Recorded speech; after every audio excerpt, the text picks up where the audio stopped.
el Mester de Clerecía en su contexto europeo, claves para el estudio de sus orígenes y su difusión en el medievo romance. Our speaker is Elena González Blanco García from the Universidad Nacional de Educación a Distancia. Ironically, she's a techie person and we're having techie problems. But Educación a Distancia from Madrid. Bienvenida. It was really exciting to be here in a Clerecía conference. When I checked my luggage yesterday at the airport, the officer said, "Why are you going to the United States?" And I said, "I'm going to a conference."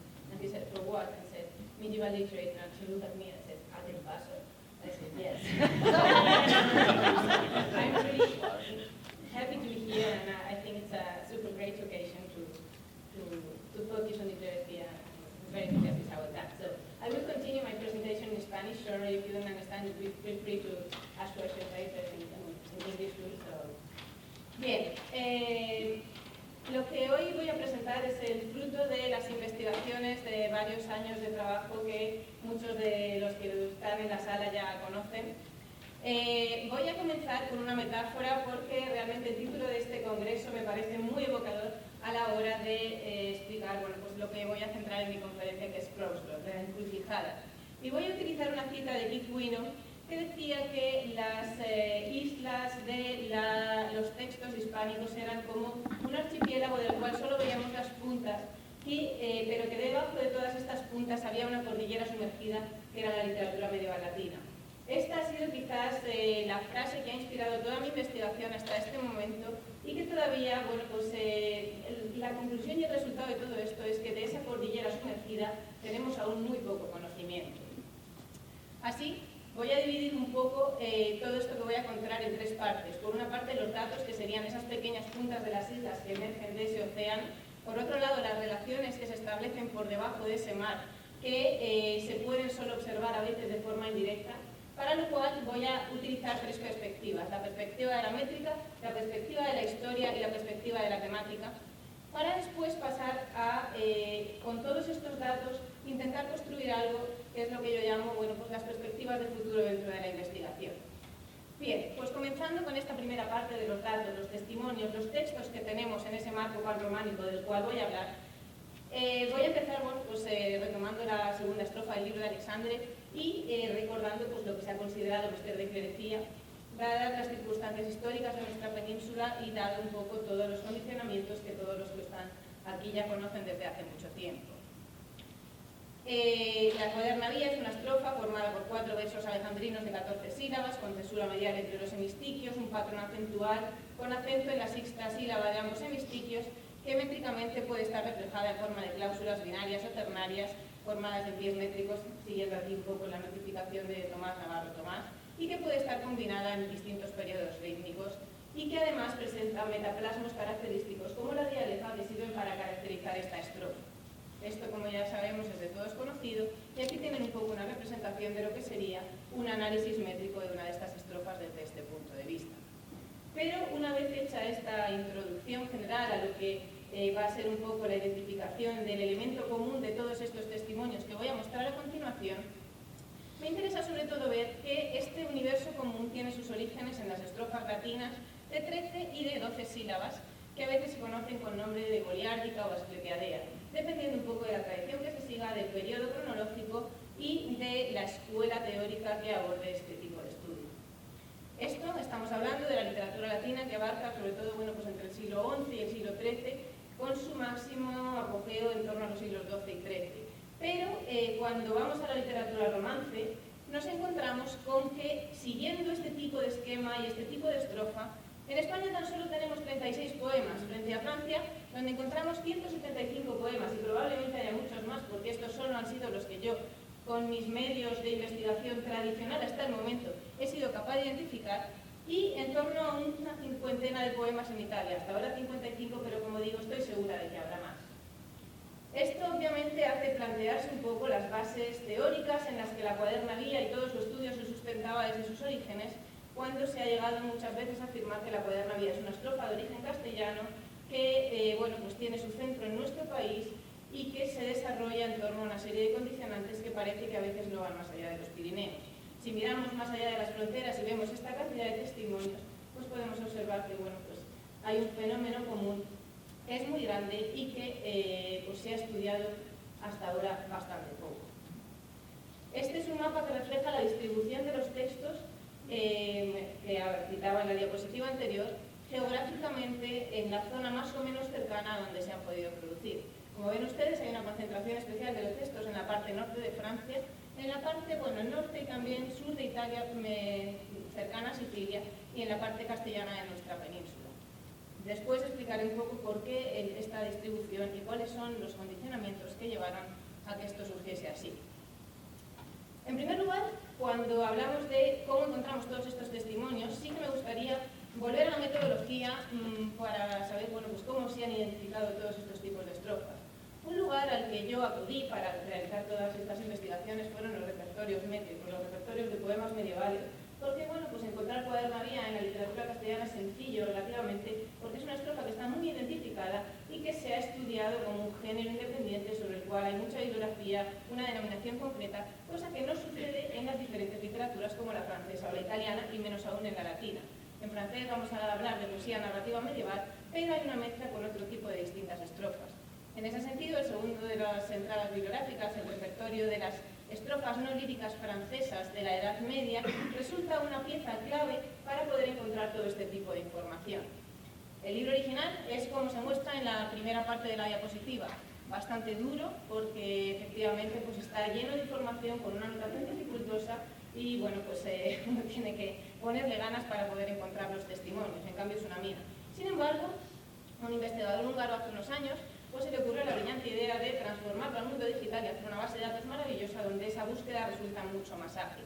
Si ustedes van al repertorio de Nugona y Teus, que es esta segunda diapositiva, y buscan una estrofa métrica por A, 12, 12, 12, 12, porque, vale recordarlo, el alejandrino francés se considera dodecasílabo, aunque nuestro alejandrino sea de 14 sílabas, pero realmente estamos hablando de lo mismo porque se trata de un verso que tiene el acento en la sexta sílaba de cada hemistiquio, cosa que a veces no es evidente incluso para los investigadores franceses, paréntesis. Bien, si ustedes hacen una búsqueda en esta base de datos, pues ya pueden encontrar a un simple clic los resultados de cuáles serían los versos alejandrinos en francés. Lamentablemente, cuando yo hice toda la investigación de los 175 testimonios, esta base de datos todavía no existía, así que tuve que utilizar el viejo libro, por lo que ahora mismo resulta mucho más fácil.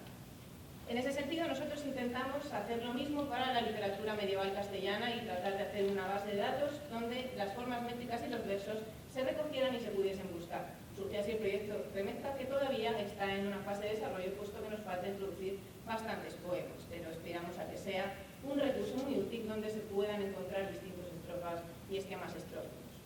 En la misma línea, los italianos hicieron la bibliografía electrónica de Trovatori, que también sirve de gran ayuda cuando uno trata de identificar esquemas métricos similares para este tipo de cosas.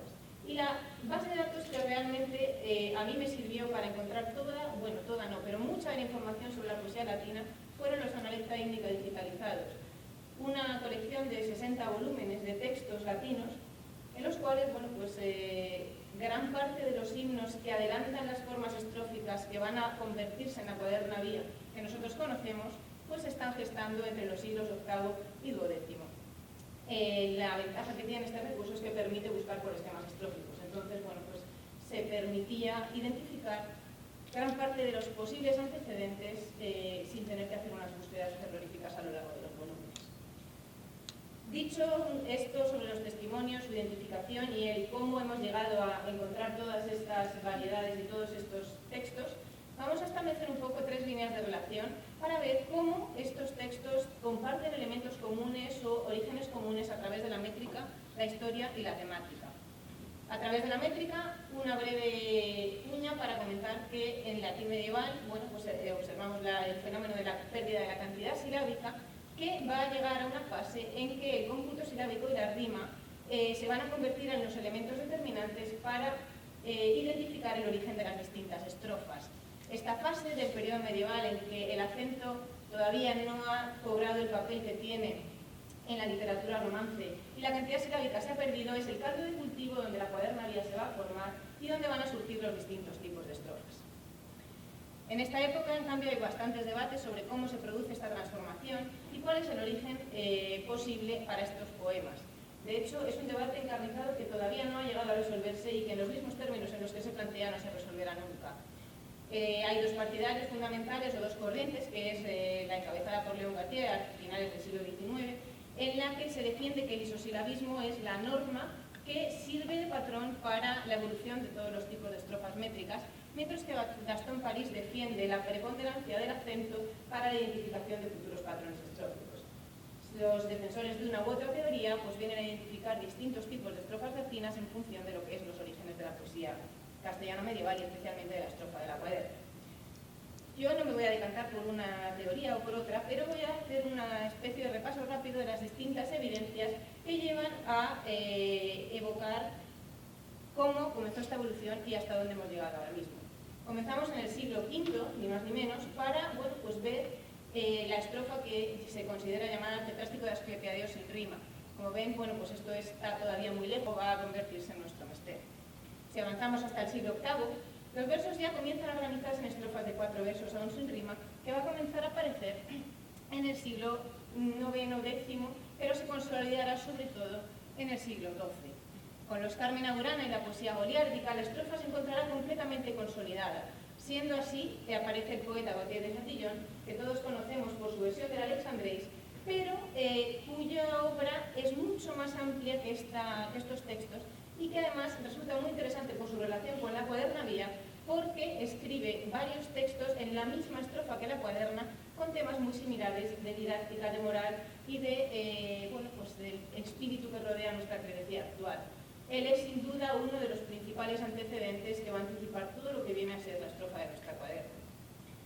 En el siglo XII y XIII encontramos distintos poemas que además combinan curiosamente la estrofa latina con varios versos romances. En estos poemas bilingües, que incluyen ya versos romances dentro del propio metro goliárdico, podemos decir que se puede observar claramente esta transición del latín al romance. Y además hay bastantes testimonios en esta línea en los que se puede ver toda esta transformación.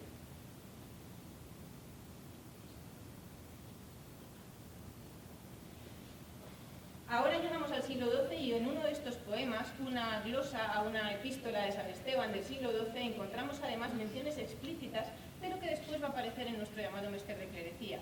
Concretamente en este texto aparece una mención de Clerguil-Mester que data del siglo XII, con lo cual pues ya nos estamos poniendo en antecedentes que son anteriores a nuestros primeros textos peninsulares. Voy a pasar ahora a la parte de la historia para ver de dónde surgen todos estos testimonios y cómo desde su origen pasan a nuestra península. Para buscar las claves de esta transformación tenemos que ir a los reinos anglo-normandos del siglo XI y XII. En el siglo XI se produce la conquista la formación del reinado anglo-normando. Los ingleses tratan de invadir Normandía y al final los franceses se hacen con el mando. En fin, toda esta escena de guerras europea es el caldo de cultivo para que en este movimiento de guerras, nobles, cortesanos y cultura se produzca además un hecho que resulta clave para la evolución de nuestra Cuaderna. En 1170 tiene lugar el matrimonio de Alfonso VIII de Castilla con Leonor de Aquitania, que es la hija de Enrique II de Inglaterra, que además en esos momentos pues es ya rey de la dinastía anglo-normanda. Esta boda se produce en Tarazona y implica, con una reina que además tenía 10 años apenas, que hay una transformación, un trasvase de nobles franceses y anglo-normandos que van a nuestra península. ¿Por qué no pudieron ser ellos los que trajeron estas formas de la Cuaderna Vía que ya en este periodo se estaban gestando? Las relaciones continuas entre Castilla y Aquitania se hacen patentes a través de diferentes testimonios. La vinculación con Inglaterra, Alemania, Sajonia y Sicilia también resulta un hecho fundamental. Esto quizás sea la clave de que también aparezcan algunos textos en Cuaderna Vía en Sicilia, cosa que de otra forma sería difícil de explicar, digámoslo así. Hay además una serie de testimonios materiales, iconográficos y artísticos que van mucho más allá de la propia literatura para dar fe de que esta difusión se estaba realizando de esta manera. Concretamente me encanta traer aquí esta imagen que es el tapiz de Bayeux. Es un tapiz que se elabora a comienzos del siglo XII y narra toda la historia de la invasión de Normandía por parte de los ingleses y la futura conquista de los ingleses. No es un testimonio literario, pero es un testimonio visual único e increíble de cómo se estaba produciendo toda esta guerra y todo este trasvase. A esto añadimos que hay un texto francés en cuadernadía, un texto anglo-normando, que es el Dicho de Guillermo de Inglaterra, del siglo XII, del siglo XIV, que a su vez tiene un eco en la crónica del rey Guillermo de Inglaterra, en castellano, que no está en cuaderna, pero que tratan los mismos temas. Es decir, que aunque no tengamos textos en cuaderna que automáticamente nos estén contando toda esta historia, hay evidencias lo suficientemente fuertes y probadas como para ver una continuidad entre todo este tipo de fenómenos en nuestra península. El texto más significativo en este sentido es el Milagro de Santo Tomás Becket o la vida de Santo Tomás de Canterbury, de finales del siglo XII. Este es el primer texto considerado o aparecido en cuaderna vía en francés, que es anterior a los textos de Berceo, como pueden ver, y además está estrictamente vinculado a los problemas de la historia anglo-normanda que acabo de comentar. Santo Tomás Becket, bueno, pues por problemas con Canterbury y con el rey que había allí, pues estuvo luchando en Francia, participó notablemente en el reinado anglo-normando y en las guerras que allí sucedieron, y al final fue traicionado y asesinado en la propia catedral de Canterbury. Este hecho, además, se refleja en nuestra literatura. Por ejemplo, tenemos en testimonios de este fenómeno La Gran Conquista de Ultramar, donde en prosa se cita al santo como un modelo a seguir, y también en el Cancionero de Baena en Villasandino, donde también se evoca a este santo como figura gloriosa. Pero además tenemos que ir a ver los distintos testimonios artísticos que en nuestra península en esa época se producen a raíz de este santo. En especial los frescos de Santa María de Tarrasa, la iglesia de San Nicolás de Soria, que es preciosa y que además hay una historia bastante bonita de la vinculación del rey Alfonso VIII con Soria y con todo su reinado, que incluso ha servido para estudiar la propia iconografía de la escena del asesinato de Santo Tomás de Canterbury, que aparece en el propio retablo de la iglesia.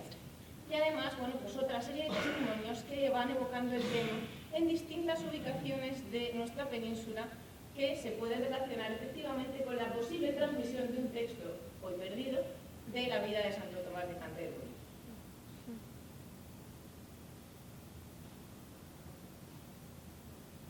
Que llegó hasta Galicia y posiblemente en la cual el Camino de Santiago también tuviera bastantes influencias.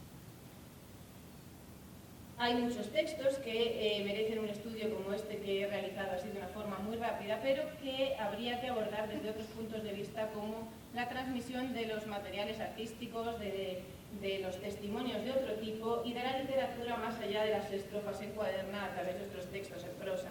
El Purgatorio de San Patricio, por ejemplo, que tiene un testimonio en prosa como la visión de Don Zúngaro, en fin. Hay una serie de testimonios que hacen que sea necesario mirar mucho más allá de lo que hemos considerado tradicionalmente como nuestros poemas de credecía. Y ahí lo he puesto, queda todo por estudiar. Así que bueno, pues esto es casi una llamada a todos los que nos están escuchando y potenciales realizadores de tesis para posibles ideas sobre credecía, que parece que bueno, pues es un tema ya agotado, pero en cambio tiene unas posibilidades inmensas. Pasando rápidamente hacia la temática, también quería hacer notar que hay una serie de temas que tienen paralelos entre los textos que he mencionado, hispánicos y sus homólogos latinos, italianos y franceses. Unos ejemplos así, muy rápidamente para citarlos, tenemos en Gonzalo de Berceo los milagros del clérigo ignorante y el clérigo y la flor, que se materializan en Montpesín de la Riva en el milagro de Quodam Monaco cui vocabatur frater Ave María. Es un texto en cuaderna que fusiona los dos milagros de Berceo y que ha tenido también algunos estudios al respecto, pero no es el único. Aquí está el texto del italiano y bueno, el castellano ya lo conocemos. Los signos que aparecen antes del juicio tienen igualmente su homólogo en Montpesín de la Riva, en De Quinde Quim Miraculum Scrivere Apparere ante Diem Judi, que es un texto en italiano, aunque el título está en latín, y también es un texto en cuaderna muy similar al de Berceo. Este es el de Berceo, este es el de Montpesín. Y así tenemos también distintas equivalencias en milagros marianos. Los milagros de Nuestra Señora de Berceo y las cantigas de Alfonso X, disculpe. Bueno, pues tienen sus paralelos notables, aunque no estén escritos en alejandrino. En Francia encontramos los milagros de Nuestra Señora de Gautier de Quincy, que están escritos en octosílabos, pero el prólogo están escritos en alejandrinos. O los Dix de Jan de Saint-Quentin, un poco posteriores en cronología, pero con muchísimos paralelos en forma y en temática con nuestra cuaderna. Y en Italia, la Claudes de Virgine María de Montpesín de la Riva del siglo XIII. Aquí hay una cantidad de paralelos que están aún sin estudiar y lo interesante sería hacer un cruce entre las tres tradiciones para ver realmente cuáles son los elementos comunes. Un caso como el milagro de Teófilo es un caso claro, por ejemplo, de toda esta transmisión y dimensión. El milagro de Teófilo de Berceo se puede encontrar en Coencí, en Ruitebeth, en textos anónimos de oraciones a la Virgen, a Teófilo, en dichos que son más de tipo laico, acercándose a la fábula, o en otro texto que también es muy similar de Bombesita de arriba. No voy a hablar del Alejandre porque ya Amaya Vizaleta diría más cosas, pero efectivamente es otro de los textos que tiene también una transmisión de la tradición y un mundo de versiones que se encuentra en todo este ámbito europeo. Aquí están los textos de Teófilo y aquí se pueden ver pues, un poquito cuáles son esos paralelos y efectivamente se pueden encontrar. Otra obra que también se presta a todo este tipo de transmisión europea son las traducciones de los Dística Catonis. En España tenemos los castigos y ejemplos de Catón, un texto en cuadernavía bastante bonito y bastante menos estudiado que el resto. En Italia tenemos las exposiciones Catonis de Bombesín de Arriba, la traducción de los Dística de Catenaccio Nanagni, los proverbios atribuidos a Jacopone da Todi, y en Francia tenemos también traducciones en otros metros que se van extendiendo hacia Holanda y hacia otras lenguas y también bueno, pues son merecedores de atención en este mundo proverbial del cual la cuaderna resulta partícipe. Lo mismo sucede con los proverbios de Salomón, cuyo testimonio del siglo XIV tenemos en cuaderna, que se traduce al italiano en los Parlamento de Proverbi de Salomone y en Francia al Juicio de Salomón en otro texto en cuadernavía. En fin, estos son solo una serie de testimonios, como los poemas de debate, que también encontramos como género propio de este tipo de narrativa y cuyos paralelos pues, son bastante notables a la hora de establecer conexiones en el contexto panromántico. Voy a pasar ahora a hablar de las perspectivas, por este tercer punto que comentaba, que me parece que resulta fundamental a la hora de continuar estableciendo conexiones. Hoy en día todavía nos encontramos en el borde del precipicio como el muñequito rojo. Muchas veces tratamos de pues encontrar testimonios, encontrar textos, hacer pequeñas comparaciones, pero bueno, pues el mundo que nos rodea es muy grande y es difícil a veces encontrar esas conexiones y saber y poder identificarlas. Quizás creo que es interesante pensar en avanzar en la investigación para poder encontrar esos testimonios y para ello las tecnologías que antes nos han hecho la faena, por lo cual digo, ya casi me da vergüenza poner esta diapositiva después de todo lo que ha pasado, pero creo que debemos de avanzar hacia un mundo en que se trata de poner todos estos textos en relación de una forma más automática, más estandarizada y más colaborativa para poder lograr mejores resultados. Y en esta línea, por ejemplo, se están realizando todos estos repertorios digitales que nos van a permitir encontrar mucha más información sobre textos en otras lenguas, de establecer conexiones en la literatura comparada y poder estudiar la cuadernavía como un proyecto panrománico, como un enfoque europeo y como una última cosa que les voy a mostrar es una pequeña cosita que he preparado, es un work in progress, porque es un pequeño proyecto, pero que espero que crezca más también con sus colaboraciones. Y es pues la apuesta de todos estos materiales que yo he ido encontrando sobre los textos en las distintas lenguas, en francés, en italiano y en latín, en una base de datos en la que pues he colocado también la bibliografía para que la tengan a su disposición y la puedan consultar. Aquí está el mapa que les mostraba antes y lo que he hecho aquí ha sido bueno, pues que a través de los textos se pueda navegar y se pueda encontrar pues una ficha sobre cuáles son pues realmente estos testimonios. Por ejemplo, si vamos aquí a las distintas obras o a las colecciones, pues por ejemplo, si vamos a la Crónica del Áquila, aquí tienen también las fuentes originales y los archivos donde pueden ver el texto, descargarlo, realizar estudios sobre él y bueno, pues encontrar bibliografía de forma que esto sea pues, una puesta a disposición de todos estos materiales para todo aquel que quiera continuar investigando sobre la credicía panrománica. Así que nada más, les invito a que entren en la página. Aviso que es una versión beta que tiene todavía muchísimos errores, así que bueno, simplemente que puedan encontrar información que les resulte interesante. Muchas gracias.